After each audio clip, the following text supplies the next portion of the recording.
নমস্কাৰ মোৰ অন্য এটা মিনি ব্লগলৈ আপোনালোকক সকলোকে স্বাগতম জনাইছো আৰু ৰাতিপুৱাই আহিলো আমি বিয়া ঘৰত আৰু এতিয়া চাহ খাই আছো আমি আৰু ৰাতিপুৱাই কিয় আহিলো কি কাৰণত আহিলো আপোনালোকে ভিডিঅটো শেষলৈ চাব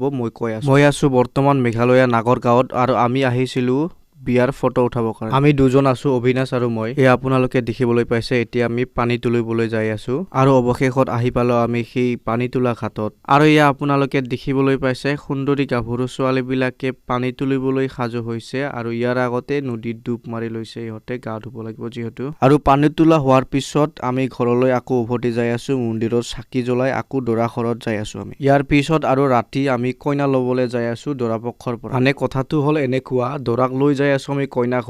ঘৰত বিয়া পাতিহে আকৌ দৰা ঘৰত লৈ আহিম কইনাক আৰু এয়া আপোনালোকে দেখিবলৈ পাইছে আপোনালোকৰ মাজত ভগৱানক সাক্ষী কৰি বিয়াখন চলি আছে মানে কপালৰ সিন্দুৰ সানি আছে আৰু মই ভিডিঅটো ইমান দীঘলীয়া নকৰো আপোনালোকৰ মূল্যৱান সময় দি ভিডিঅটো চোৱাৰ কাৰণে ধন্যবাদ।